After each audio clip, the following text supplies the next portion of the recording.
2 Tessalonicenses, capítulo 3, do versículo 10 ao versículo 13, nós veremos sobre corrigir os preguiçosos da igreja. Versículo 10: Porque quando ainda estávamos convosco, vos mandamos isto, que, se alguém não quiser trabalhar, não coma também. Paulo lembra os Tessalonicenses que, quando ainda estava com eles, já havia os ordenado que, se alguém não quer trabalhar, não coma. Paulo não está falando de pessoas que passam por necessidade e precisam ser ajudadas. O grupo de pessoas que Paulo está falando era de pessoas preguiçosas que viviam na vagabundagem e que estavam dentro da igreja de Tessalônica. Essas pessoas não queriam trabalhar e queria que a igreja sustentasse elas. Paulo orienta os tessalonicenses que não deveriam sustentar essas pessoas que não querem trabalhar. Essas pessoas são canalhas, desonestas e malandras e se aproveitam da bondade e do amor da igreja de Deus. Paulo orienta a igreja a se posicionar para que essas pessoas ociosas assumam sua própria responsabilidade. Versículo 11: Porquanto ouvimos que alguns entre vós andam desordenadamente, não trabalhando, antes fazendo coisas vãs.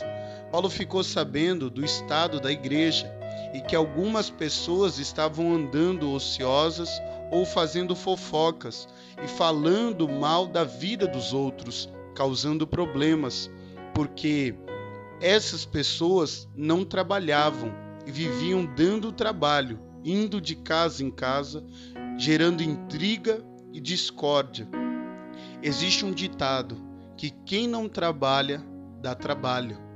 Versículo 12: A esses tais, porém, mandamo-os e exortamo-os por nosso Senhor Jesus Cristo, que, trabalhando com sossego, comam o seu próprio pão. Paulo denomina os preguiçosos como tais pessoas.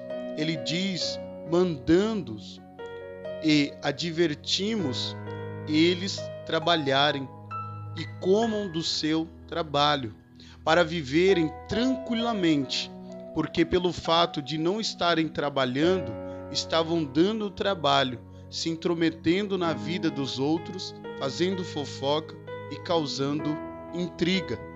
Versículo 13: E vós, irmãos, não vos canseis de fazer o bem.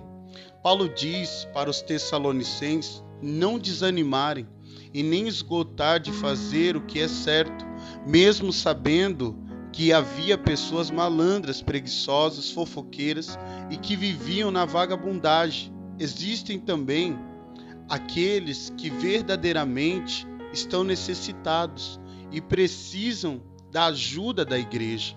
E não é pelo exemplo de pessoas erradas que a igreja deve desanimar e se esgotar de ajudar aqueles que verdadeiramente precisam de ajuda. Mesmo no mundo onde há pessoas desonestas, não se canse nem desanime de fazer o bem, de fazer o que é correto, porque existem pessoas que verdadeiramente precisam de ajuda e devemos estar prontos para ajudar cada uma dessas pessoas.